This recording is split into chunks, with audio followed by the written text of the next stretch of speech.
Channel ਸੁਪਨ ਉਡਾਰੀ ਸੁਣ ਰਹੇ ਦੇਖ ਰਹੇ ਸਾਰੇ ਹੀ ਦਰਸ਼ਕਾਂ ਨੂੰ ਮੇਰੇ ਯਾਨੀ ਖੁਸ਼ਪ੍ਰੀਤ ਸ਼ੇਰਗਿੱਲ ਵੱਲੋਂ ਬਹੁਤ-ਬਹੁਤ ਪਿਆਰ ਭਰੀ ਸਤਿ ਸ੍ਰੀ ਅਕਾਲ ਤੇ ਆਪ ਸਭ ਦਾ ਸਾਡੇ ਚੈਨਲ ਤੇ ਸਵਾਗਤ ਹੈ। ਦਰਸ਼ਕੋ, ਸਾਡੀ ਕੋਸ਼ਿਸ਼ ਹੁੰਦੀ ਹੈ ਕਿ ਇਲਾਕੇ ਦੀਆਂ ਨਾਮਵਰ ਸ਼ਖਸੀਅਤਾਂ ਨੂੰ ਤੁਹਾਡੇ ਰੂਬਰੂ ਕਰੀਏ ਤੇ ਇਸੇ ਕੜੀ ਤਹਿਤ ਅੱਜ ਅਸੀਂ ਇੱਕ ਵਿਲੱਖਣ ਜੀ ਕੋਸ਼ਿਸ਼ ਕੀਤੀ ਹੈ। ਵੈਸੇ ਕਹਿੰਦੇ ਹੁੰਦੇ ਆ ਨਾ ਵੀ ਦੁਨੀਆ ਤੇ ਗਿਆਨ ਦਾ ਬਹੁਤ ਵੱਡਾ ਭੰਡਾਰ ਹੈ, ਪਰ ਕਈ ਵਾਰੀ ਕੁਝ ਗਿਆਨ ਦੇ ਅਜਿਹੇ ਸੋਮੇ ਹੁੰਦੇ ਨੇ ਜੋ ਸਾਡੀਆਂ ਅੱਖਾਂ ਤੋਂ ਕਹਿ ਲਈਏ ਜਾਂ ਕਹਿ ਲਈਏ ਵੀ ਸਾਡੀ ਜਾਣ ਪਹਿਚਾਣ ਤੋਂ ਥੋੜ੍ਹੇ ਜਿਹੇ ਲੁਕ ਛਿਪ ਕੇ ਰਹਿਣਾ ਪਸੰਦ ਕਰਦੇ ਨੇ। ਸੋ ਅਸੀਂ ਪੁਰਜ਼ੋਰ ਕੋਸ਼ਿਸ਼ ਕੀਤੀ ਤੇ ਅਸੀਂ ਬੇਨਤੀ ਕੀਤੀ ਤੇ ਅੱਜ ਬਹੁਤ ਹੀ ਵਿਲੱਖਣ ਸ਼ਖਸੀਅਤ ਨੂੰ ਅਸੀਂ ਤੁਹਾਡੇ ਰੂਬਰੂ ਕਰਨ ਜਾ ਰਹੇ ਹਾਂ ਤੇ ਆਓ ਫਿਰ ਤੁਹਾਡਾ ਤਾਰੁਫ ਕਰਵਾਉਣੇ ਆ ਸਾਡੀ ਅੱਜ ਦੀ ਖਾਸ ਸ਼ਖਸੀਅਤ ਦੇ ਨਾਲ। ਜੀ ਦਰਸ਼ਕੋ, ਤੇ ਆਪ ਸਭ ਦਾ ਜ਼ਿਆਦਾ ਸਮਾਂ ਨਾ ਲੈਂਦੇ ਹੋਏ ਮੈਂ ਤੁਹਾਡੇ ਨਾਲ ਤਾਰੁਫ ਕਰਵਾਉਣਾ ਚਾਹਾਂਗੀ ਸਾਡੇ ਅੱਜ ਦੇ ਖਾਸ ਮਹਿਮਾਨ ਜਗਦੀਸ਼ ਚੰਦਰ ਸ਼ਰਮਾ जी का। सर बहुत बहुत स्वागत है जी ਤੁਹਾਡਾ ਸਾਡੇ ਚੈਨਲ ਸੁਪਨ ਉਡਾਰੀ ਤੇ। धन्यवाद जी, नमस्कार। मैं जगदीश चंद्र शर्मा, ज्योतिष का ज्ञाता, आपके साथ इस इंटरव्यू ਦੇ ਵਿੱਚ ਮੈਂ ਬੈਠਾ ਜੀ। ਤੇ ਤੁਹਾਡਾ ਇੱਕ ਵਾਰ ਫਿਰ ਤੋਂ ਬਹੁਤ-ਬਹੁਤ ਧੰਨਵਾਦ ਕਿ ਤੁਸੀਂ ਆਪਣੀ ਕੀਮਤੀ ਸਮੇਂ ਦੇ ਵਿੱਚੋਂ ਸਾਨੂੰ ਸਮਾਂ ਦਿੱਤਾ। ਤੇ ਦਰਸ਼ਕੋ, ਅੱਜ ਦੀ ਜਿਹੜੀ ਇੰਟਰਵਿਊ ਹੈ ਨਾ, ਇਹ ਬੜੀ ਖਾਸ ਹੈ ਕਿਉਂਕਿ ਮੈਨੂੰ ਪਿਛਲੇ ਦਿਨੀ ਮੌਕਾ ਮਿਲਿਆ ਅੰਕਲ ਜੀ ਨੂੰ ਮਿਲਣ ਦਾ। ਤੇ ਜਦੋਂ ਮੈਂ ਇਹਨਾਂ ਨੂੰ ਮਿਲੀ, ਮੈਂ ਇਹਨਾਂ ਦੀ ਸੰਗਤ ਕੀਤੀ ਤਾਂ ਬੜੀਆਂ ਚੰਗੀਆਂ ਗੱਲਾਂ ਇਹ ਆਪਣੇ ਕੋਲ ਆਉਣ ਵਾਲੇ ਲੋਕਾਂ ਨੂੰ ਦੱਸ ਰਹੇ ਸੀ। ਤਾਂ ਮੇਰੇ ਮਨ ਦੇ ਵਿੱਚ ਜਿਗਿਆਸਾ ਹੋਈ ਕਿ ਦੇਖੋ, ਪਿੱਛੇ ਵੀ ਤੁਸੀਂ ਦੇਖ ਪਾ ਰਹੇ ਹੋ ਕਿ ਵੇਦ ਜਿਹੜੇ ਹੈਗੇ ਨੇ ਉਹ ਪਏ ਹੋਏ ਨੇ ਔਰ ਅੰਕਲ ਜੀ ਨੇ ਜਾਣਕਾਰੀ ਦਿੱਤੀ ਸਾਨੂੰ ਕਿ ਇਹਨਾਂ ਨੇ ਚਾਰੋਂ ਵੇਦ ਪੜ੍ਹੇ ਹੋਏ ਨੇ। ਸੋ ਅੱਜ ਆਪਾਂ ਜਾਣਨ ਦੀ ਕੋਸ਼ਿਸ਼ ਕਰਾਂਗੇ ਅੰਕਲ ਜੀ ਤੋਂ ਇਹਨਾਂ ਦੀ ਜ਼ਿੰਦਗੀ ਬਾਰੇ। ਦੇਖੋ, ਤੁਸੀਂ ਲਗਭਗ 79 ਕੁ ਸਾਲ ਦੀ ਉਮਰ ਅੰਕਲ ਜੀ ਨੇ ਸਾਨੂੰ ਦੱਸੀ ਕਿ ਇਹਨਾਂ ਦੀ ਹੈ, ਪਰ ਰੱਬ ਦੀ ਕਿਰਪਾ, ਪ੍ਰਮਾਤਮਾ ਦੀ ਮਿਹਰ ਇੰਨੀ ਜ਼ਿਆਦਾ ਹੈ ਕਿ ਇਹ ਹਜੇ ਵੀ ਤੰਦਰੁਸਤ ਨੇ ਤੇ ਅਸੀਂ ਇਹੀ ਕਾਮਨਾ ਕਰਦੇ ਹਾਂ ਕਿ ਇਹ ਆਪਣੀ ਪੂਰੀ ਜ਼ਿੰਦਗੀ ਜਿਹੜੇ ਇਸੇ ਤਰ੍ਹਾਂ ਹੀ ਤੰਦਰੁਸਤ ਰਹਿਣ ਤੇ ਜੋ ਗਿਆਨ ਇਹਨਾਂ ਦੇ ਕੋਲ ਹੈ ਉਹ ਗਿਆਨ ਇਹ ਲੋਕਾਂ ਦੇ ਵਿੱਚ ਵੰਡਦੇ ਰਹਿਣ। ਤੇ ਸਾਨੂੰ ਥੋੜ੍ਹਾ ਜਿਹਾ ਆਪਣੀ ਪੜ੍ਹਾਈ ਲਿਖਾਈ ਬਾਰੇ, ਆਪਣੇ ਜੋ ਮੁੱਢਲਾ ਜੀਵਨ ਸੀ ਉਹਦੇ ਬਾਰੇ ਜਾਣਕਾਰੀ ਦਿਓ ਜੀ, ਵੀ ਕਿਵੇਂ ਜੇ ਤੁਹਾਡਾ ਜਿਹੜਾ ਹੈਗਾ ਵੀ ਇੱਧਰ ਵੇਦਾਂ ਨੂੰ ਪੜ੍ਹਨ ਦੇ ਵਿੱਚ ਤੁਹਾਡਾ ਰੁਝਾਨ ਆਇਆ, ਜਾਂ ਕਿਵੇਂ ਜੇ ਦਾ ਤੁਹਾਡਾ ਬਚਪਨ ਦਾ ਜੀਵਨ ਸੀ ਜਿੱਥੋਂ ਤੁਹਾਨੂੰ ਪ੍ਰੇਰਨਾ ਮਿਲੀ ਗਿਆਨ ਇਹ ਹਾਸਲ ਕਰਨ ਦੀ। ਮੈਂ ਇੱਕ ਧਾਰਮਿਕ ਪਰਿਵਾਰ ਦੇ ਵਿੱਚ ਜੰਮ ਪਲ ਲੜਕਾ ਸੀ। ਮੇਰੇ ਪਿਤਾ ਜੀ ਹਨੂਮਾਨ ਜੀ ਦੇ ਭਗਤ ਸੀ ਤੇ ਉਹਨਾਂ ਨੂੰ ਦੇਖ ਕੇ ਮੇਰੀ ਰੁਚੀ ਇੱਧਰ ਹੋਈ। ਬਚਪਨ ਦੇ ਵਿੱਚ ਛੋਟੀਆਂ ਕਲਾਸਾਂ ਦੇ ਵਿੱਚ ਸੰਸਕ੍ਰਿਤ ਦਾ ਗਿਆਨ ਵੀ ਹਾਸਲ ਕੀਤਾ, ਪੰਜਾਬੀ ਵੀ ਲੈ ਕੇ ਚੱਲਿਆ ਅੱਗੇ ਤੱਕ। ਫਿਰ ਬਾਅਦ ਦੇ ਵਿੱਚ ਮੈਂ BSc ਕੀਤੀ ਤੇ ਉਸ ਤੋਂ ਬਾਅਦ ਸਰਵਿਸ ਕੀਤੀ। ਸਰਵਿਸ ਦੇ ਦੌਰਾਨ ਹੀ ਮੈਨੂੰ ਜ਼ਿਆਦਾ ਧਿਆਨ ਮੇਰਾ ਧਾਰਮਿਕ ਪ੍ਰਵਿਰਤੀਆਂ ਵੱਲ ਰਿਹਾ ਤੇ ਜਿਹਦੇ ਕਰਕੇ ਮੈਨੂੰ ਹੌਲੀ ਵੇਦਾਂ ਵੱਲ ਪ੍ਰੇਰਣਾ ਮਿਲੀ। ਤਾਂ ਫਿਰ ਮੈਂ ਕਾਫੀ ਲੰਬੇ ਸਮੇਂ ਤੱਕ ਆਰੀਆ ਸਮਾਜ ਸੰਸਥਾ ਨਾਲ ਤਾਲਮੇਲ ਰੱਖਿਆ। ਉਹਨਾਂ ਦੇ ਮਹਾਤਮਾ ਲੋਕਾਂ ਨਾਲ ਵੀ ਮੈਂ ਜਾਣ ਪਛਾਣ ਪੈਦਾ ਕੀਤੀ ਤੇ ਕਈਆਂ ਤੋਂ ਬੜੇ ਪ੍ਰਸ਼ਨ ਕਰਕੇ ਉੱਤਰ ਲਏ। ਤੇ ਮੈਨੂੰ ਉਸ ਤੋਂ ਫਿਰ ਇਹ ਪਤਾ ਲੱਗਿਆ ਕਿ ਵੀ ਸਾਡਾ ਜਿਹੜਾ ਇਹ ਧਰਮ ਹੈ, ਸਨਾਤਨ ਧਰਮ, ਬਹੁਤ ਉੱਚੀ ਪੱਧਤੀ ਹੈ ਤੇ ਇਹਦਾ ਮੂਲ ਜਿਹੜਾ ਹੈ ਉਹ ਇਹ ਹੈ ਵੇਦ ਹੈ। 4 ਵੇਦ ਹੈ, 4 ਉਪਵੇਦ ਹੈ, 6 ਸ਼ਾਸਤਰ ਹੈ। ਸ਼ਾਸਤਰਾਂ ਵਿੱਚੋਂ ਇੱਕ ਜੋਤਿਸ਼ ਸ਼ਾਸਤਰ ਹੈ। ਤਾਂ ਮੈਂ ਜੋਤਿਸ਼ ਸ਼ਾਸਤਰ, ਕਿਉਂਕਿ ਮੇਰਾ ਗਣਿਤ ਵਿਦਿਆ ਤੇ ਇਹ ਬਹੁਤ ਚੰਗੀ ਤਰ੍ਹਾਂ ਮੈਨੂੰ ਚੰਗੀ ਸਮਝ ਆਉਂਦੀ ਸੀ ਤੇ ਫਿਜ਼ਿਕਸ ਮੇਰੀ ਬਹੁਤ ਅੱਛੀ ਸੀ ਤੇ ਉਹਦੇ ਕਾਰਨ ਕਰਕੇ ਆ ਜਿਹੜਾ ਜੋਤਿਸ਼ ਦਾ ਸਿਸਟਮ ਹੈ ਸਾਰੇ ਦਾ ਸਾਰਾ ਮੈਥਮੈਟਿਕਸ ਸਿਸਟਮ ਦੇ ਉੱਤੇ ਆਧਾਰਿਤ ਹੈ। ਇਹਦੇ 2 ਪੱਖ ਹੈ। ਇੱਕ ਤਾਂ ਜਿਹੜਾ ਮੈਥਮੈਟੀਕਲ ਕੈਲਕੂਲੇਸ਼ਨਾਂ ਹੁੰਦੀਆਂ, ਇੱਕ ਇਹਦੀ ਥਿਊਰੀ ਹੁੰਦੀ ਹੈ ਵੱਖਰੀ, ਜਿਹੜੀ ਕਿ ਸਾਨੂੰ ਰਿਸ਼ੀ ਮੁਨੀ ਮਹਾਤਮਾ ਲੋਕਾਂ ਨੇ ਦਿੱਤੀ ਹੋਈ ਹੈ ਜੀ। ਉਹ ਸਭ ਤੋਂ ਜ਼ਿਆਦਾ ਥਿਊਰੀ ਜਿਹੜੀ ਵੱਡੀ ਹੈ, ਚੰਗੀ ਹੈ, ਉਹ ਸਾਨੂੰ ਮਿਲੀ ਹੋਈ ਹੈ। ਇੱਕ ਤਾਂ ਮਹਾਰਿਸ਼ੀ ਪਰਾਸ਼ਰ, ਇੱਕ ਮਹਾਰਿਸ਼ੀ ਭ੍ਰਿਗੂ ਰਿਸ਼ੀ। ਇਹਨਾਂ ਦੋਵਾਂ ਦੀ ਇਹ ਥਿਊਰੀ ਜ਼ਿਆਦਾ ਹੈ। ਇਹਨਾਂ ਦੇ ਜਿੱਥੇ ਪਲੈਨਟਰੀ ਸਿਸਟਮ ਹੁੰਦਾ ਹੈ ਕਿਸੇ ਸਮੇਂ 'ਤੇ, ਉਹਦੇ ਆਧਾਰ 'ਤੇ ਉਹ ਕਿਸ ਤਰ੍ਹਾਂ ਦੀਆਂ ਤਰੰਗਾਂ ਧਰਤੀ ਮੰਡਲ 'ਤੇ ਛੱਡਦੇ ਹੈ। ਸਾਡੇ ਜੀਵਾਂ ਦੇ ਸੰਸਾਰ ਦੇ ਵਿੱਚ ਜਨਮ ਉਹ ਪ੍ਰਭਾਵ ਪਾਉਂਦੇ ਹੈ। ਇਹਦੇ ਬਾਰੇ ਇਹਨਾਂ ਰਿਸ਼ੀ ਮੁਨੀ ਮਹਾਤਮਾ ਲੋਕਾਂ ਨੇ ਦੱਸਿਆ ਹੋਇਆ। ਇਹ ਇਕੱਲੇ ਦੋ ਹੀ ਨਹੀਂ ਹੈ, ਸਾਡੇ ਕੋਲ ਹੋਰ ਬਹੁਤ ਰਿਸ਼ੀ ਹੈ। ਤਾਂ ਨਾਰਦ ਰਿਸ਼ੀ ਵੀ ਇਹਨਾਂ ਦੇ ਨਾਲ ਹੈ, ਪਰਾਸ਼ਰ ਤੇ ਭ੍ਰਿਗੂ ਰਿਸ਼ੀ ਦਾ ਮੇਨ ਹੈ ਹੀ ਹੈ, ਅਤੇ ਇਸ ਤੋਂ ਇਲਾਵਾ ਹੋਰ ਬਹੁਤ ਹੈ। ਗ੍ਰੰਥ ਇਹਨਾਂ ਨੇ ਬੇਸ਼ੁਮਾਰ ਬਣਾਏ ਹੋਏ ਹੈ, ਉਹਨਾਂ ਗ੍ਰੰਥਾਂ ਦੀ ਸਟੱਡੀ ਕਰਕੇ ਸਾਨੂੰ ਇਹਦਾ ਪਤਾ ਚੱਲ ਜਾਂਦਾ ਜੀ। ਹੁਣ ਮੇਰੀ ਜਿਹੜੀ ਅਵਸਥਾ ਹੈ, ਇਹ ਗਿਆਨ ਮੈਨੂੰ ਆਪਣੇ ਆਪ ਨਹੀਂ ਮਿਲਿਆ, ਪ੍ਰਮਾਤਮਾ ਨੇ ਦਿੱਤਾ। ਬਹੁਤ ਸਾਰੇ ਆਪਣੇ ਜੀਵਨ ਦੇ ਵਿੱਚ ਮੈਂ ਬ੍ਰਾਹਮਣਾਂ ਨੂੰ, ਵਿਦਵਾਨਾਂ ਨੂੰ ਤਾਲਮੇਲ ਕੀਤਾ, ਉਹਨਾਂ ਨੇ ਵੀ ਗਿਆਨ ਦਿੱਤਾ, ਆਪਣੇ ਆਪ ਅਧਿਐਨ ਵੀ ਹੋਇਆ, ਉਸ ਤੋਂ ਵੀ ਮਿਲਿਆ, ਵੇਦਾਂ ਤੋਂ ਵੀ ਤਾਂ ਗਿਆਨ ਮਿਲਿਆ। ਅਤੇ ਇਹਦੇ ਮੁਤਾਬਕ ਹੁਣ ਮੈਂ ਆਪਣੀ ਇਸ ਅਵਸਥਾ ਦੇ ਵਿੱਚ, ਜਿਹੜੀ ਮੇਰੀ ਮਤਲਬ ਬੁਢਾਪੇ ਦੀ ਅਵਸਥਾ ਹੈ, ਅਤੇ ਇਹਦੇ ਵਿੱਚ ਮੈਂ ਜਗਤ ਦੇ ਲੋਕਾਂ ਦੇ ਕਲਿਆਣ ਵਾਸਤੇ ਉਹਨਾਂ ਨੂੰ ਗਿਆਨ ਦੇ ਦੁਆਰਾ, ਗਿਆਨ ਦਾ ਪ੍ਰਕਾਸ਼ ਦੇ ਕੇ ਉਹਨਾਂ ਦੇ ਜੀਵਨ ਨੂੰ ਸਫਲ ਕਰਨ ਦੀ ਕੋਸ਼ਿਸ਼ ਕਰਦਾ ਹਾਂ। ਇਹ ਮੇਰਾ ਅੱਜ ਦਾ ਮੰਤਵ ਹੈ ਜੀ। ਦੇਖੋ ਦਰਸ਼ਕੋ, ਮੈਂ ਤੁਹਾਨੂੰ ਪਹਿਲਾਂ ਵੀ ਦੱਸਿਆ ਸੀ ਕਿ ਮੈਨੂੰ ਪਿਛਲੇ ਦਿਨੀ ਇਹ ਬਾਪੂ ਜੀ ਦੇ ਸੰਗ ਕਰਨ ਦਾ ਕਹਿ ਲਓ ਵੀ ਮੌਕਾ ਮਿਲਿਆ, ਤੇ ਮੈਂ ਇੱਕ ਗੱਲ ਨੋਟ ਕੀਤੀ ਵੀ ਤੁਸੀਂ ਬੜੀਆਂ ਗਿਆਨਵਰਧਕ ਕਹਾਣੀਆਂ, ਜਿਹੜੇ ਲੋਕ ਤੁਹਾਡੇ ਕੋਲ ਆਉਂਦੇ ਆ, ਤੁਸੀਂ ਉਹਨਾਂ ਨੂੰ ਸੁਣਾਉਂਦੇ ਹੋ, ਤੇ ਉਹਨਾਂ ਕਹਾਣੀਆਂ ਦੇ ਵਿੱਚ ਕਿਤੇ ਨਾ ਕਿਤੇ ਉਹਨਾਂ ਦਾ ਆਤਮ ਬਲ ਉੱਚਾ ਚੁੱਕਣ ਦੀ ਗੱਲ ਲੁਕੀ ਵੀ ਹੁੰਦੀ ਹੈ। ਬਹੁਤ ਸਾਰੀਆਂ ਪਰੇਸ਼ਾਨੀਆਂ ਲੈ ਕੇ ਬਾਪੂ ਜੀ ਕੋਲ ਲੋਕ ਪਹੁੰਚਦੇ ਨੇ, ਪਰ ਮੈਨੂੰ ਸਭ ਤੋਂ ਜ਼ਿਆਦਾ ਜਿਸ ਚੀਜ਼ ਨੇ ਅਟਰੈਕਟ ਕੀਤਾ ਉਹ ਇਹੀ ਸੀ ਵੀ ਜਿਵੇਂ ਅੱਜ ਕੱਲ੍ਹ ਲੋਕ ਡਾਕਟਰ ਕੋਲ ਜਾਂਦੇ ਨੇ ਤੇ ਉਹਨੂੰ ਆਪਣੀ ਪਰੇਸ਼ਾਨੀ ਦੱਸਦੇ ਆ ਕਿ ਜੀ ਮੈਨੂੰ ਕੋਈ ਫਲਾਣੀ ਪ੍ਰੋਬਲਮ ਹੋ ਗਈ ਜਾਂ ਮੈਂ ਡਿਪਰੈਸ਼ਨ 'ਚ ਹਾਂ। ਮੈਂ ਦੇਖਿਆ ਕਿ ਬਾਪੂ ਜੀ ਤਾਂ ਇੱਥੇ ਡਾਕਟਰਾਂ ਵਾਂਗੂ ਇਲਾਜ ਕਰੀ ਜਾਂਦੇ, ਵੀ ਕੋਈ ਨਾ ਕੋਈ ਗੱਲ ਕਹਿ ਕੇ, ਕੋਈ ਨਾ ਕੋਈ ਕਹਾਣੀ ਸੁਣਾ ਕੇ ਇਹ ਉਹਨਾਂ ਦੀ ਜਿਹੜੀ ਅੱਧਾ ਕੁ ਦੁੱਖ ਦਰਦ ਉਹਨਾਂ ਦਾ ਦੂਰ ਕਰ ਦਿੰਦੇ ਆ। ਸੋ ਮੇਰੀ ਜਾਣਨ ਦੀ ਜਿਗਿਆਸਾ ਇਹ ਹੋਈ ਵੀ ਜਿਹੜੀਆਂ ਤੁਸੀਂ ਇੰਨੀਆਂ ਵਧੀਆ ਚੰਗੀਆਂ ਕਹਾਣੀਆਂ ਸੁਣਾਉਂਦੇ ਹੋ ਜਾਂ ਗੱਲਾਂ ਬਾਤਾਂ ਜੋ ਇਤਿਹਾਸ ਨਾਲ ਜੁੜੀਆਂ ਹੋਈਆਂ ਦੱਸਦੇ ਹੋ, ਇਹਦਾ ਤੁਸੀਂ ਹੁਣ ਵੀ ਕੋਈ ਕਿਤਾਬਾਂ ਪੜ੍ਹਦੇ ਰਹਿੰਦੇ ਹੋ ਜਾਂ ਤੁਸੀਂ ਕੋਈ ਗੱਲਾਂ ਸੁਣਦੇ ਰਹਿੰਦੇ ਹੋ, ਜਾਂ ਫਿਰ ਤੁਸੀਂ ਕਿਸ ਤਰੀਕੇ ਨਾਲ ਜਿਹੜਾ ਇਹ ਵਾਲਾ ਪੱਖ ਹੈਗਾ ਇਹਨੂੰ ਲੈ ਕੇ ਆਉਂਦੇ ਹੋ, ਜਾਂ ਕਿਵੇਂ ਉਜਾਗਰ ਹੁੰਦਾ ਜੀ ਇਹ ਵੀ, ਯਾਦ ਕਿਵੇਂ ਰਹਿ ਜਾਂਦੀਆਂ? ਯਾਦ ਰਹਿਣਾ ਤਾਂ ਇਹ ਪਰਮਾਤਮਾ ਦੀ ਕਿਰਪਾ ਨਾਲ ਰਹਿੰਦਾ ਹੈ। ਗਿਆਨ ਮਿਲਦਾ ਵੀ ਪਰਮੇਸ਼ਵਰ ਦੀ ਕਿਰਪਾ ਦੇ ਨਾਲ ਹੈ, ਅਤੇ ਜਿਹੜੀਆਂ ਕਹਾਣੀਆਂ, ਗੱਲਾਂ ਬਾਤਾਂ ਇਸ ਤਰ੍ਹਾਂ ਦੀਆਂ, ਇਹ ਸਾਨੂੰ ਇੱਕ ਦਿਨ ਨਹੀਂ ਮਿਲਦੀਆਂ ਜੀ। ਸਾਰੇ ਜੀਵਨ ਦੇ ਵਿੱਚ ਕਦੇ ਕੁਛ ਵਿਚਾਰ ਕੀਤੀ, ਕਦੇ ਕੁਛ ਵਿਚਾਰ ਕੀਤੀ, ਕਦੇ ਕੁਛ ਵਿਚਾਰ ਕੀਤੀ, ਉਸ ਦੇ ਵਿੱਚੋਂ ਇਹ ਇਕੱਠੀਆਂ ਹੋ ਜਾਂਦੀਆਂ। ਬਾਕੀ ਸਤਯੁਗ ਦੀ ਗੱਲ ਕਰਦਾ ਹਾਂ, ਸਤਯੁਗ ਇੱਕ ਬਹੁਤ ਹੀ ਉੱਤਮ ਸਮਾਂ ਸੀ।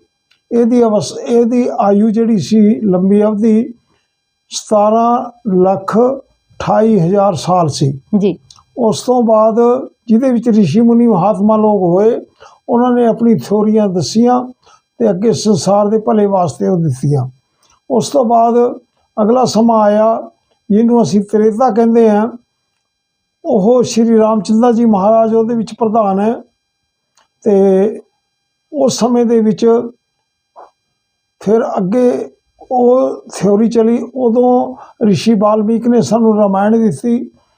ਰਾਮਾਇਣ ਦੇ ਵਿੱਚ ਰਾਮਚੰਦਰ ਜੀ ਦਾ ਜਿਹੜਾ ਜੀਵਨ ਦਾ ਕ੍ਰਮ ਸੀ, ਉਹ ਸਾਰਾ ਉਹਨਾਂ ਦੇ ਜਨਮ ਤੋਂ ਪਹਿਲਾਂ ਵਾਲਮੀਕ ਜੀ ਨੇ ਵਰਣਨ ਕੀਤਾ ਹੋਇਆ ਸੀ। ਇਹ ਮੈਨੂੰ ਉੱਥੋਂ ਪਤਾ ਲੱਗਿਆ। ਤਾਂ ਉਸ ਤੋਂ ਬਾਅਦ ਉਹਨੂੰ ਤੁਲਸੀਦਾਸ ਜੀ ਨੇ, ਸ਼੍ਰੀ ਤੁਲਸੀਦਾਸ ਜੀ ਨੇ, ਮਹਾਤਮਾ ਨੇ, ਉਹ ਵੀ ਭਗਵਾਨ ਦਾ ਹੀ ਰੂਪ ਹੈ, ਉਹਨਾਂ ਨੇ ਫਿਰ ਇਸ ਨੂੰ ਸਰਲ ਭਾਸ਼ਾ ਦੇ ਵਿੱਚ ਅੱਗੇ ਲੋਕਾਂ ਨੂੰ ਗਿਆਨ ਦਿੱਤਾ। ਮੈਂ ਉਹਨੂੰ ਪ੍ਰਮਾਤਮਾ ਦੀ ਕਿਰਪਾ ਦੇ ਨਾਲ ਇਹਨਾਂ ਗ੍ਰੰਥਾਂ ਦਾ ਮਥਨ ਕਰਨ ਦਾ ਮੌਕਾ ਮਿਲਿਆ ਇਸ ਜੀਵਨ ਦੇ ਵਿੱਚ ਜੀ। ਉਹ ਤੋਂ ਅੱਗੇ ਹੋਰ ਚੱਲਦਾ ਰਿਹਾ। ਫਿਰ ਦੁਆਪਰ ਯੁੱਗ ਆਇਆ, ਜਿਹੜਾ ਕ੍ਰਿਸ਼ਨ ਭਗਵਾਨ ਜੀ ਵਾਲਾ। ਵੇਦ ਵਿਆਸ ਜੀ ਮਹਾਰਾਜ ਨੇ ਉਦੋਂ ਇੱਕ ਸਾਨੂੰ ਭਗਵਤ ਪੁਰਾਣ ਨਾਮ ਦਾ ਗ੍ਰੰਥ ਦਿੱਤਾ। ਉਸ ਦਾ ਵੀ ਪਰਮੇਸ਼ਵਰ ਨੇ ਮੇਰੇ ਕੋਲ ਅਧਿਐਨ ਕਰਾਇਆ ਅਤੇ ਮੈਨੂੰ ਉਹ ਸਮਝਾਇਆ। ਇਹਨਾਂ ਚੀਜ਼ਾਂ ਨੂੰ ਚਲਦਿਆਂ ਹੀ ਇਸ ਤਰ੍ਹਾਂ ਦਾ ਵਾਤਾਵਰਨ ਹੋਇਆ ਕਿ ਉਹ ਪਰਮਪਿਤਾ ਪਰਮਾਤਮਾ ਦੀ ਆਗਿਆ ਨਾਲ ਹੀ ਸੰਸਾਰ ਚੱਲ ਰਿਹਾ ਹੈ। ਉਸੇ ਨਾਲ ਇਹ ਅੱਗੇ ਚੱਲਦਾ ਰਹਿੰਦਾ ਹੈ, ਚੱਲਦਾ ਰਹੂਗਾ ਜੀ। ਇਸ ਤਰ੍ਹਾਂ ਦਾ ਸਿਸਟਮ ਹੈ। ਇਹ ਤੋਂ ਕਈ ਵਾਰੀ ਲੋਕ ਆਉਂਦੇ ਆ, ਆਪਣੀ ਪਰੇਸ਼ਾਨੀਆਂ ਲੈ ਕੇ ਆਉਂਦੇ ਆ। ਆਦਮੀ ਕੋਲੇ ਬਾਕੀ ਤਾਂ ਸਾਰਾ ਚੱਲਦਾ ਹੈ। ਆਤਮ ਬਲ ਅਤੇ ਮਨੋਬਲ ਦੋ ਇੱਕ ਵਿਸ਼ੇਸ਼ ਸ਼ਕਤੀਆਂ ਅੰਦਰ ਹੁੰਦੀਆਂ। ਜਦੋਂ ਉਹ ਡਾਵਾਂਡੋਲ ਹੁੰਦੀਆਂ ਹਨ, ਉਹਨਾਂ ਤੋਂ ਹੀ ਆਦਮੀ ਨੂੰ ਮਾਈਨਸ એનર્ਜੀ ਵੱਲ ਜਾ ਕੇ ਪਰੇਸ਼ਾਨੀਆਂ ਖੜੀਆਂ ਹੁੰਦੀਆਂ ਹਨ। ਜਦੋਂ ਵੀ ਅਸੀਂ ਕਿਸੇ ਨੂੰ ਇਹਨਾਂ ਦੋਨਾਂ ਪਾਵਰਾਂ ਨੂੰ ਅਪ ਕਰਨ ਦੀ ਕੋਸ਼ਿਸ਼ ਕਰਦੇ ਹਾਂ ਪਰਮੇਸ਼ਵਰ ਦਾ ਸਹਾਰਾ ਲੈ ਕੇ, ਤਾਂ ਉਹਨਾਂ ਨੂੰ ਸਮਝ ਆ ਜਾਂਦੀ ਹੈ ਤੇ ਉਹਦੇ ਨਾਲ ਫਿਰ ਦੋ ਤਾਕਤਾਂ ਕੰਮ ਕਰਦੀਆਂ, ਇੱਕ ਪਰਮਾਤਮਾ ਦਾ ਨਾਮ ਲੈਣਾ, ਇੱਕ ਦਾਨ ਕਰਨਾ। ਇਹ ਦੋ ਹੀ ਸ਼ਕਤੀਆਂ ਮੇਨ ਹੈ ਆਦਮੀ ਦੇ ਕੋਲ ਜਿਹੜਾ ਇਸ ਜਨਮ ਦੇ ਵਿੱਚ ਕਰ ਸਕਦਾ ਜੀ। ਤੇ ਇਹਨਾਂ ਦੇ ਬਲ ਨੂੰ ਚਲਾਉਂਦਿਆਂ ਹੋਇਆਂ ਕਰਦਿਆਂ ਹੋਇਆਂ ਹੌਲੀ ਜੋ ਪਲੈਨੇਟਰੀ એનર્ਜੀ ਉਹਨਾਂ ਦੇ ਦੁਆਲੇ ਕ੍ਰੀਏਟ ਹੋਈ ਹੁੰਦੀ ਹੈ ਉਹ ਥੋੜ੍ਹੀ ਜਿਹੀ ਡਾਇਲਿਊਟ ਹੋ ਜਾਂਦੀ ਹੈ ਤੇ ਪੋਜ਼ਿਟਿਵ એનર્ਜੀ ਅੱਗੇ ਵਧਣ ਲੱਗ ਜਾਂਦੀ ਹੈ, ਉਹਨਾਂ ਦੇ ਜੀਵਨ ਦੇ ਵਿੱਚ ਸੁਧਾਰ ਆ ਜਾਂਦਾ ਹੈ ਜੀ। ਇਹ ਇਸ ਦਾ ਮੇਨ ਸਿਸਟਮ ਹੈ। ਬਾਕੀ ਆਦਮੀ ਦੇ ਪਤਾ ਨਹੀਂ ਗੀਤਾ ਦੇ ਵਿੱਚ ਸ਼੍ਰੀ ਕ੍ਰਿਸ਼ਨ ਭਗਵਾਨ ਜੀ ਨੇ ਦੱਸਿਆ ਹੋਇਆ ਹੈ, ਹੇ ਅਰਜੁਨ ਤੇਰੇ ਅਨੰਤ ਜਨਮ ਹੈ, ਮੇਰੇ ਵੀ ਅਨੰਤ ਜਨਮ ਹੈ। ਤਾਂ ਇਹ ਗੱਲ ਨੂੰ ਮੈਂ ਮੰਨਦਾ ਆਤਮਾ ਦੇ ਬਹੁਤ ਜਨਮ ਹੁੰਦੇ ਆ, ਇਹਨੂੰ ਇਹ ਯਾਦ ਨਹੀਂ ਰਹਿੰਦਾ ਕਿ ਮੈਂ ਪਿਛਲੇ ਜਨਮਾਂ 'ਚ ਕੀ ਕੀਤਾ ਸੀ। ਜਿਹੜੀਆਂ ਸੁਪਰ ਪਾਵਰਸ ਹੁੰਦੀਆਂ ਜਿਵੇਂ ਕ੍ਰਿਸ਼ਨ ਭਗਵਾਨ ਹੈ ਜਾਂ ਰਾਮਚੰਦਰ ਜੀ ਹੈ ਜਾਂ ਗੁਰੂ ਨਾਨਕ ਦੇਵ ਜੀ ਮਹਾਰਾਜ ਹੈ, ਇਹਨਾਂ ਨੂੰ ਸਾਰਿਆਂ ਨੂੰ ਪਤਾ ਹੁੰਦਾ ਹੈ ਵੀ ਅਸੀਂ ਪਿੱਛੋਂ ਕੀ ਕੁਛ ਲੈ ਕੇ ਆਏ ਹਾਂ, ਕਿੰਨੀ ਦੇਰ ਦਾ ਸਾਡਾ ਸਮਾਂ, ਕਿੰਨੀ ਦੇਰ ਅਸੀਂ ਇੱਥੇ ਚੱਲਣਾ, ਅਤੇ ਉਹਦੇ ਮੁਤਾਬਕ ਇਸ ਸੰਸਾਰ ਨੂੰ ਉਧਾਰ ਕਰਨ ਵਾਸਤੇ, ਇਹਦਾ ਚੰਗਾ ਕਰਨ ਵਾਸਤੇ ਇਹ ਆਪਣਾ ਸਮੇਂ ਦੇ ਉੱਤੇ ਆਸ਼ੀਰਵਾਦ ਦੇਣ ਵਾਸਤੇ ਆਉਂਦੀਆਂ ਰਹਿੰਦੀਆਂ, ਚੱਲਦੀਆਂ ਰਹਿੰਦੀਆਂ। ਅਸੀਂ ਵੀ ਜਿਹੜੇ ਇਸ ਤਰ੍ਹਾਂ ਕਿਸੇ ਸਮੇਂ ਦੇ ਇਕੱਠੇ ਹੁੰਦੇ ਆ, ਬੈਠਦੇ ਆ, ਇਹ ਵੀ ਪਰਮ ਪਿਤਾ ਪਰਮਾਤਮਾ ਦਾ ਆਦੇਸ਼ ਹੀ ਹੁੰਦਾ ਹੈ। ਜਿਹੜਾ ਅੱਜ ਮੈਂ ਤੁਹਾਡੇ ਨਾਲ ਗੱਲਬਾਤ ਕਰ ਰਿਹਾ ਹਾਂ, ਪਤਾ ਨਹੀਂ ਤਾਂ ਕਿਉਂ ਤੁਹਾਡੇ ਮਨ 'ਚ ਇਹ ਗੱਲ ਆਈ ਵੀ ਉਹਨਾਂ ਨਾਲ ਗੱਲ ਕਰੀਏ। ਅੱਛਾ, ਮੈਂ ਕਦੇ ਨਹੀਂ ਸੋਚਿਆ ਮੈਂ ਆਪਣੇ ਕੰਮ ਨੂੰ ਵਧਾਵਾਂ, ਮੇਰੇ ਕੋਲ ਵੱਧ ਲੋਕ ਆਉਣ, ਮੈਂ ਉਹਨਾਂ ਤੋਂ ਵੱਧ ਦਾਨ ਪੁੰਨ ਲਵਾਂ ਜਾਂ ਪੈਸਾ ਲਵਾਂ, ਮੈਨੂੰ ਇਹ ਕਦੇ ਲਾਲਚ ਨਹੀਂ ਹੋਇਆ। ਇਹ ਮੈਨੂੰ ਪਰਮੇਸ਼ਵਰ ਨੇ ਬਖਸ਼ਿਆ ਹੋਇਆ ਹੈ, ਪਰਮਾਤਮਾ ਦੀ ਕਿਰਪਾ ਹੈ। ਨਿਰੋਗ ਹਾਂ, ਕੋਈ ਤਕਲੀਫ ਨਹੀਂ, ਕੋਈ ਬਿਮਾਰੀ ਨਹੀਂ, ਹਲਕੀ ਜੀ ਨਾ ਮਾਤਰ ਸ਼ੂਗਰ ਹੈ, ਉਸ ਨੂੰ ਵੀ ਮੈਂ ਆਪਣੇ ਖਾਣ ਪਾਣ ਦੇ ਢੰਗ ਨਾਲ, ਵਿਧੀ ਵਿਧਾਨ ਨਾਲ ਸਹੀ ਰੱਖਣ ਦੀ ਕੋਸ਼ਿਸ਼ ਕਰਦਾ ਹਾਂ। ਅਤੇ ਇਸ ਉਮਰ ਦੇ ਵਿੱਚ ਮੈਨੂੰ ਬਲੱਡ ਪ੍ਰੈਸ਼ਰ ਨਹੀਂ ਹੈ, ਅਤੇ ਬੋਲ ਬਾਣੀ ਦੀ ਕੋਈ ਪਰੇਸ਼ਾਨੀ ਨਹੀਂ ਹੈ, ਸੁਣਨ ਦੀ ਕੋਈ ਪਰੇਸ਼ਾਨੀ ਨਹੀਂ ਹੈ, ਅੱਖਾਂ ਤੋਂ ਦੇਖਣ ਦੀ ਕੋਈ ਪਰੇਸ਼ਾਨੀ ਨਹੀਂ ਹੈ। ਸਿੰਪਲ, ਬੜਾ ਸਾਦਾ ਥੋੜ੍ਹਾ ਭੋਜਨ, ਕਈ ਸਾਨੂੰ ਸ਼ਬਦ ਮਿਲ ਜਾਂਦੇ ਹੁੰਦੇ ਆ ਆਯੁਰਵੇਦ ਦੇ ਵਿੱਚੋਂ ਮਿਲਿਆ ਸੀ ਕਦੇ ਅਧਿਐਨ ਕਰਦਿਆਂ ਹੋਇਆਂ, ਹਿਤ ਭੁੱਖ ਮਿਤ ਭੁੱਖ। ਹੇ ਮਨੁੱਸ਼, ਆਪਣਾ ਹਿਤਕਾਰੀ ਜਿਹੜਾ ਭੋਜਨ ਹੈ ਉਹ ਭੋਜਨ ਕਰੋ। ਹਰ ਇੱਕ ਆਦਮੀ ਨੂੰ ਪਤਾ ਲੱਗਦਾ ਮੇਰੇ ਵਾਸਤੇ ਚੰਗਾ ਕੀ ਹੈ, ਮੇਰੇ ਵਾਸਤੇ ਬੁਰਾ ਕੀ ਹੈ। ਮਿਤ ਭੁੱਖ, ਘੱਟ ਤੋਂ ਘੱਟ ਖਾਣ ਦੀ ਕੋਸ਼ਿਸ਼ ਕਰੋ ਜਿਹਦੇ ਨਾਲ ਆਪਾਂ ਜਿੰਦਾ ਰਹਿ ਸਕੀਏ ਜੀ। ਬਸ ਇਸ ਫਾਰਮੂਲੇ 'ਤੇ ਚੱਲਦਾ ਹੋਇਆ ਮੈਂ ਆਪਣੇ ਜੀਵਨ ਨੂੰ ਇਸ ਤਰ੍ਹਾਂ ਦਾ ਢਾਲਿਆ ਹੋਇਆ, ਦੁੱਧ ਥੋੜ੍ਹਾ ਬਹੁਤਾ ਲੈਣਾ, ਜਲ ਪਾਣੀ ਲੈਣਾ, ਸਾਦਾ ਭੋਜਨ ਕਰਨਾ, ਘਿਓ, ਮੱਖਣ, ਦਹੀਂ, ਇਸ ਤਰ੍ਹਾਂ ਦੀ ਵਸਤੂਆਂ ਦਾ ਜਨਰਲ ਪ੍ਰਯੋਗ ਕਰਨਾ। ਇਹਦੇ ਨਾਲ ਮੈਨੂੰ ਕੋਈ ਪਰੇਸ਼ਾਨੀ ਨਹੀਂ ਹੁੰਦੀ, ਮੇਰੇ ਸਰੀਰ ਵਿੱਚ ਕੋਲੇਸਟ੍ਰੋਲ ਨਹੀਂ ਵੱਧਦਾ। ਡਾਕਟਰਾਂ ਤੋਂ ਕਈ ਵਾਰੀ ਜਨਰਲ ਚੈੱਕਅਪ ਕਰਾ ਲਈਦਾ, ਉਹ ਮੈਨੂੰ ਹੱਸਣ ਲੱਗ ਜਾਂਦੇ ਆ ਮੇਰੇ ਮਿੱਤਰ ਪਿਆਰੇ, ਪੰਡਤ ਜੀ ਤੁਸੀਂ ਜਿੰਨਾ ਮਰਜ਼ੀ ਘਿਓ ਖਾ ਲਿਆ ਕਰੋ, ਤੁਹਾਡੇ ਤਾਂ ਕੋਲੇਸਟ੍ਰੋਲ ਬਣਦਾ ਹੀ ਨਹੀਂ ਹੈ ਜੀ। ਦੇਖੋ ਕਿੰਨੀ ਵਧੀਆ ਜੀਵਨ ਜਾਂਚ, ਪਰਮਾਤਮਾ ਦੀ ਕਿਰਪਾ ਹੈ। ਮੈਂ ਇਹ ਚਾਹੁੰਦਾ ਹਾਂ ਇਹ ਸਾਰੇ ਸੰਸਾਰ ਦੇ ਲੋਕਾਂ ਦੇ ਵਿੱਚ, ਪ੍ਰਾਣੀਆਂ ਦੇ ਕੋਲ ਇਸੇ ਤਰ੍ਹਾਂ ਦੀ ਪਰਮੇਸ਼ਵਰ ਦੀ ਪਾਵਰ ਮਿਲੇ। ਇਹ ਪਾਵਰ ਆਦਮੀ ਨੂੰ ਮਿਲਦੀ ਹੈ, ਉਹਦੀ ਕਿਰਪਾ ਨਾਲ ਮਿਲਦੀ ਹੈ, ਉਹਦਾ ਨਾਮ ਜਪਣ ਨਾਲ ਮਿਲਦੀ ਹੈ, ਅਤੇ ਆਪਣੇ ਆਪ ਨੂੰ ਚੰਗੇ ਢੰਗਾਂ ਨਾਲ, ਚੰਗੇ ਵਿਚਾਰਾਂ ਨਾਲ ਚਲਾ ਕੇ ਫਿਰ ਮਿਲਦੀ ਹੈ ਜੀ। ਯਾਨੀ ਜਿਹੜੇ ਸਾਡੇ ਸ਼ਾਸਤਰਾਂ ਵਿੱਚ ਬੜੇ ਵਰਣਨ ਅਜੀਬ ਕਿਸਮ ਦੇ ਹੈ,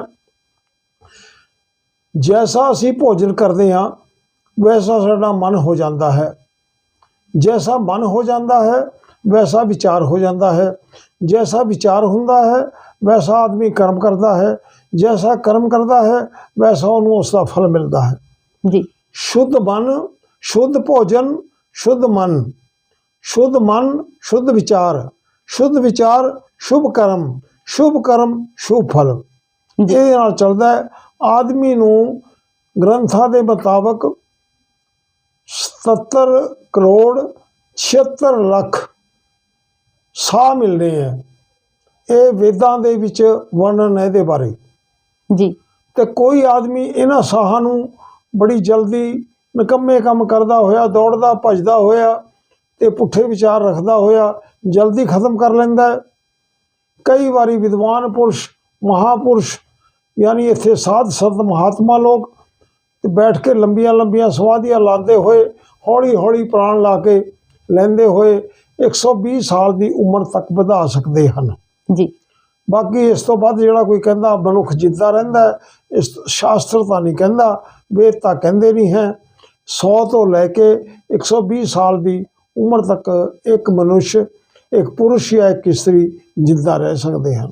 ਜੀ ਹਾਂਜੀ, ਬਾਕੀ ਉਹਦੀ ਪਰਮੇਸ਼ਵਰ ਦੀ ਮਰਜ਼ੀ ਹੁੰਦੀ ਹੈ। ਪਿਛਲੇ ਜਨਮਾਂ ਦੇ ਹਿਸਾਬ ਨਾਲ ਵੀ ਉਮਰ ਦੇ ਵਿੱਚ ਘਟਾ ਵਧਾ ਹੁੰਦੇ ਰਹਿੰਦੇ ਆ, ਇਹ ਕੋਈ ਖਾਸ ਗੱਲ ਨਹੀਂ। ਪਰਮਾਤਮਾ ਦੀ ਮਰਜ਼ੀ ਦਾ ਇਹ ਸੰਸਾਰ ਹੈ, ਉਸੇ ਦਾ ਇਹ ਖੇਲ ਹੈ, ਉਸੇ ਨੇ ਬਣਾਇਆ ਹੋਇਆ, ਇਸੇ ਤਰ੍ਹਾਂ ਹੀ ਚੱਲਣਾ ਹੁੰਦਾ। ਜੀ ਤੇ ਇੱਕ ਹੋਰ ਥੋੜਾ ਜਿਹਾ ਜਾਣਕਾਰੀ ਦੇ ਵਿੱਚ ਵਾਧਾ ਕਰਿਓ ਵੀ ਜਿਵੇਂ ਨਾ ਅਕਸਰ ਕਿਹਾ ਜਾਂਦਾ ਹੈ ਵੀ ਜਿਹੜੇ ਅੱਜ ਸਾਨੂੰ ਕੋਈ ਦੁੱਖ ਜਾਂ ਤਕਲੀਫਾਂ ਮਿਲ ਰਹੇ ਨੇ ਉਹ ਸਾਡੇ ਪੁਰਾਣੇ ਕਰਮਾਂ ਦਾ ਫਲ ਹੋ ਸਕਦਾ ਹੈ। ਸੋ ਇਹਦੇ ਬਾਰੇ ਵੇਦ ਜਾਂ ਇਹਦੇ ਬਾਰੇ ਸਾਡੇ ਪੁਰਾਤਨ ਗ੍ਰੰਥ ਨੇ ਉਹ ਕੀ ਕਹਿੰਦੇ ਨੇ? ਜੀ, ਤੁਹਾਡਾ ਇਹ ਪ੍ਰਸ਼ਨ ਬਹੁਤ ਹੀ ਮਹੱਤਵ ਰੱਖਦਾ ਹੈ। ਇਸ ਦਾ ਉੱਤਰ ਵੀ ਸਾਨੂੰ ਧਾਰਮਿਕ ਗ੍ਰੰਥਾਂ ਤੋਂ ਹੀ ਮਿਲਦਾ ਹੈ। ਮੂਲ ਰੂਪ ਵਿੱਚ ਮੈਂ ਕਹੂੰਗਾ ਕਿ ਸਾਨੂੰ ਸਾਰਾ ਕੁਝ ਧਾਰਮਿਕ ਗ੍ਰੰਥਾਂ 'ਚੋਂ ਹੀ ਮਿਲਦਾ ਹੈ। ਸ੍ਰੀ ਰਾਮਚੰਦਰ ਜੀ ਦਾ ਜੀਵਨ ਸਾਨੂੰ ਇਸ ਗੱਲ ਦਾ ਉੱਤਰ ਦਿੰਦਾ ਹੈ। ਰਾਮਚੰਦਰ ਜੀ ਸਾਡੇ ਸਨਾਤਨ ਧਰਮ ਦੇ ਮੁਤਾਬਕ ਵਿਸ਼ਨੂੰ ਭਗਵਾਨ ਦੇ ਅਵਤਾਰ ਹੈ।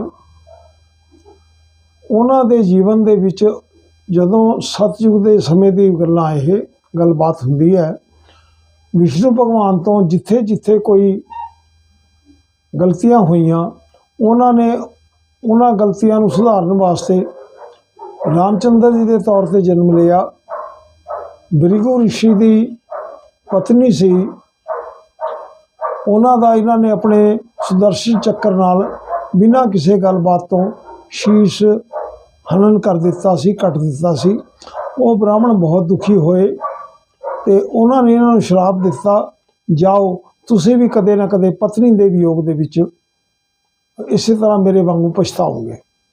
ਫਿਰ ਨਾਰਦ ਜੀ ਨੂੰ ਇੱਕ ਥਾਂ ਕਿਸੇ ਗੱਲ 'ਚ ਇਹਨਾਂ ਨੇ ਬਾਂਦਰ ਦਾ ਮੂੰਹ ਬਣਾ ਦਿੱਤਾ ਸੀ, ਇਹਦਾ ਬਾਨਰ ਦਾ।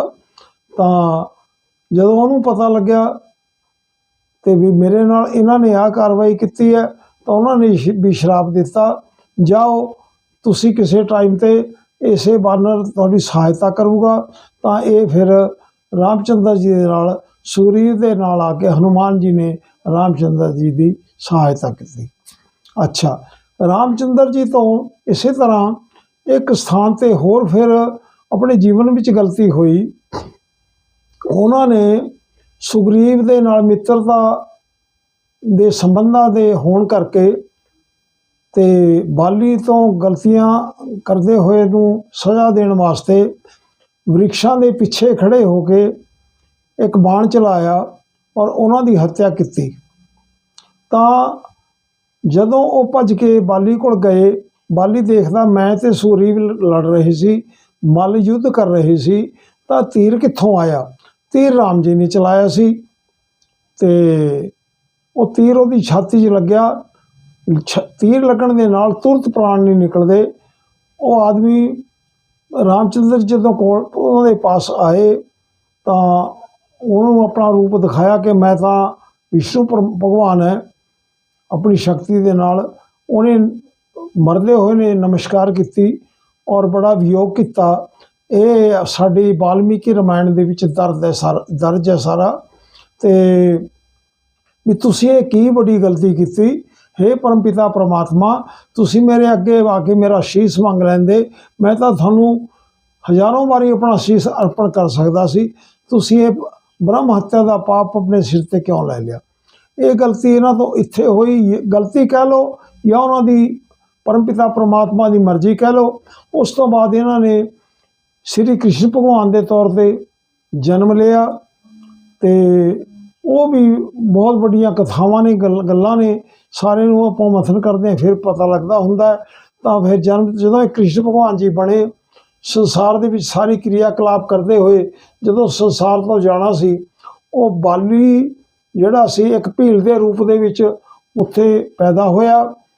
ਉਸਨੇ ਇੱਕ ਲੋਹੇ ਦਾ ਟੁਕੜਾ ਲੱਭ ਕੇ ਜਦੋਂ ਇਹ ਕ੍ਰਿਸ਼ਨ ਭਗਵਾਨ ਜੀ ਇੱਕ ਵ੍ਰਿਕਸ਼ ਦੇ ਥੱਲੇ ਸੋਮਨਾਥ ਦੇ ਮੰਦਰ ਦੇ ਕੋਲ, ਜਿੱਥੇ ਅੱਜ ਕੱਲ੍ਹ ਸੋਮਨਾਥ ਮੰਦਰ ਹੈ, ਤੇ ਮੈਂ ਉਸ ਸਥਾਨ ਦੇ ਦਰਸ਼ਨ ਕੀਤੇ ਹੋਏ ਹੈ, ਤਾਂ ਉੱਥੇ ਉਹ ਲੇਟੇ ਹੋਏ ਸੀ, ਗੋਡੇ ਦੇ ਉੱਤੇ ਪੈਰ ਰੱਖਿਆ ਹੋਇਆ ਸੀ, ਉਹਨਾਂ ਦੇ ਪੈਰ ਦੇ ਵਿੱਚ ਤਿਲ ਦਾ ਨਿਸ਼ਾਨ ਸੀ, ਉਹਨੂੰ ਪਦਮ ਕਹਿੰਦੇ ਆ। ਉਹ ਅੱਖ ਵਾਂਗੂ ਚਮਕਦਾ ਸੀ। ਭੀਲ ਨੂੰ ਮਾਇਆ ਚੱਕਰ ਦੇ ਨਾਲ, ਪਰਮੇਸ਼ਰ ਭਗਵਾਨ ਦੇ ਕੋਲ ਮਾਇਆ ਸ਼ਕਤੀ ਬਹੁਤ ਜ਼ਿਆਦਾ ਹੈ, ਉਹ ਸ਼ਕਤੀ ਦੇ ਨਾਲ ਹੀ ਇਸ ਸੰਸਾਰ ਨੂੰ ਚਲਾਉਂਦੇ ਆ। ਤੇ ਉਹ ਸ਼ਕਤੀ ਦੇ ਨਾਲ ਉਹਨੂੰ, ਭੀਲ ਨੂੰ ਉੱਥੇ ਇੱਕ ਹਿਰਨ ਦਿਖਾਈ ਦਿੱਤਾ। ਉਹਨੇ ਹਿਰਨ ਦਾ ਸਮਝ ਕੇ ਤੀਰ ਚਲਾਇਆ। ਉਹ ਭੱਜ ਕੇ ਜਦੋਂ ਕੋਲ ਆਇਆ ਤਾਂ ਉਹਨੇ ਇੱਕ ਪੁਰਸ਼ ਨੂੰ ਉੱਥੇ ਤੀਰ ਲੱਗਿਆ ਹੋਇਆ ਦੇਖਿਆ। ਉਹਨੇ ਹੱਥ ਜੋੜੇ, ਨਮਸਕਾਰ ਕੀਤੀ, ਇਹ ਪ੍ਰਮਾਤਮਾ ਮਹਾਰਾਜ ਮੇਥੋਂ ਤਾਂ ਗਲਤੀ ਹੋ ਗਈ, ਮੈਂ ਤਾਂ ਹਿਰਨ ਸਮਝ ਕੇ ਤੀਰ ਚਲਾਇਆ ਸੀ, ਲੇਕਿਨ ਤੁਸੀਂ ਤਾਂ ਇੱਥੇ ਪੁਰਸ਼ ਰੂਪ 'ਚ ਬੈਠੇ ਹੋ, ਮੈਨੂੰ ਮਾफ़ ਕਰ ਦਿਓ। ਤੇ ਕ੍ਰਿਸ਼ਨ ਭਗਵਾਨ ਜੀ ਨੇ ਉਸ ਨੂੰ ਆਪਣੀ ਮਾਇਆ ਸ਼ਕਤੀ ਦਿੱਤੀ, ਤੇ ਜਿਹਦੇ ਦੁਆਰਾ ਉਸ ਨੂੰ ਆਪਣੇ ਆਪ ਦਾ ਪਤਾ ਲੱਗਾ ਕਿ ਮੈਂ ਤਾਂ ਪੁਰਾਣੇ ਜਨਮ ਦਾ ਬਾਲੀ ਹੈ, ਇਹ ਤਾਂ ਸ੍ਰੀ ਰਾਮਚੰਦਰ ਜੀ ਮਹਾਰਾਜ ਹੈ।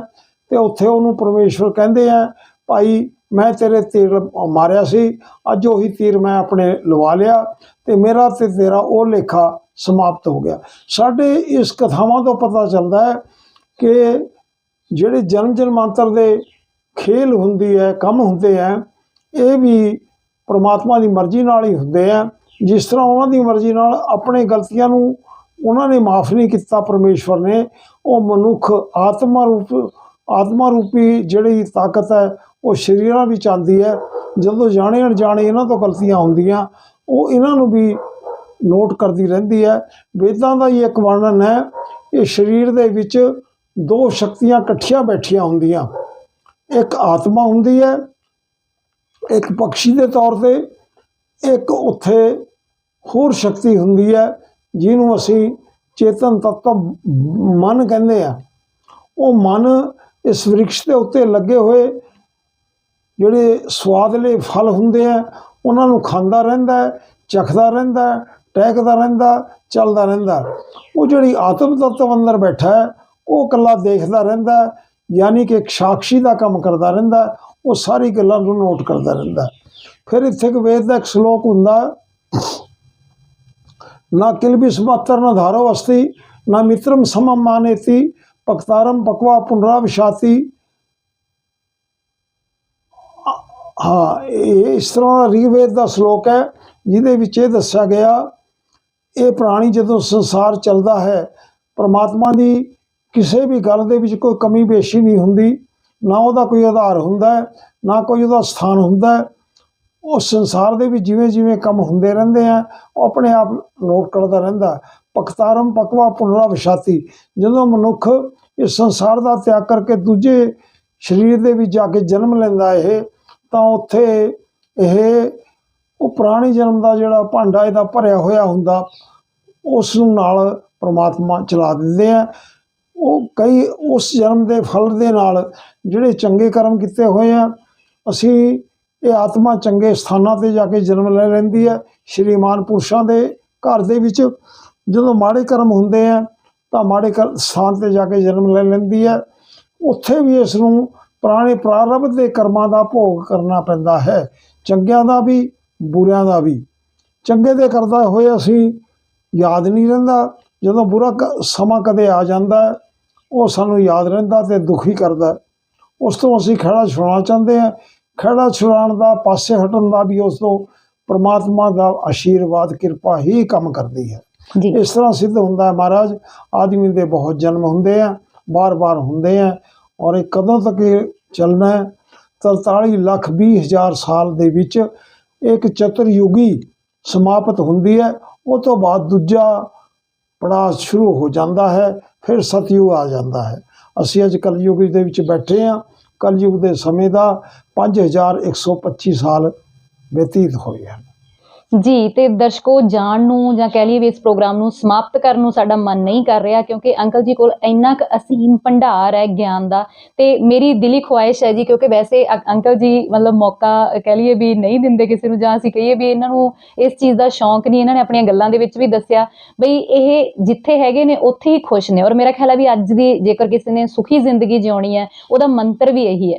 ਸੋ ਮੇਰੀ ਆਪ ਸਭ ਨੂੰ ਗੁਜ਼ਾਰਿਸ਼ ਹੈ ਵੀ ਇਸ ਪ੍ਰੋਗਰਾਮ ਨੂੰ ਦੇਖੋ ਤੇ ਸਾਨੂੰ ਦੱਸੋ ਵੀ ਤੁਹਾਨੂੰ ਕਿੱਦਾਂ ਦਾ ਲੱਗਿਆ। ਤੇ ਅਸੀਂ ਇੱਕ ਵਾਰੀ ਫੇਰ ਅੰਕਲ ਜੀ ਨੂੰ ਕਵਾਂਗੇ ਕਿ ਕਦੇ ਫੇਰ ਜਦੋਂ ਸਾਨੂੰ ਸਮਾਂ ਮਿਲਿਆ, ਜਦੋਂ ਅੰਕਲ ਜੀ ਕੋਲ ਸਮਾਂ ਹੋਇਆ, ਹੋਰ ਵਧੇਰੀ ਜਾਣਕਾਰੀ ਲੈਣ ਵਾਸਤੇ ਅਸੀਂ ਇਹਨਾਂ ਦੇ ਨਾਲ ਦੁਬਾਰਾ ਜੁੜਾਂਗੇ। ਤੇ ਅੱਜ ਲਈ ਸਾਡੇ ਪ੍ਰੋਗਰਾਮ ਦਾ ਹਿੱਸਾ ਬਣਨ ਲਈ ਮੈਂ ਇੱਕ ਵਾਰੀ ਫਿਰ ਤੋਂ ਤਹਿ ਦਿਲੋਂ ਧੰਨਵਾਦ ਕਰਨਾ ਚਾਹਾਂਗੀ। ਬਹੁਤ ਬਹੁਤ ਧੰਨਵਾਦ ਅੰਕਲ ਜੀ।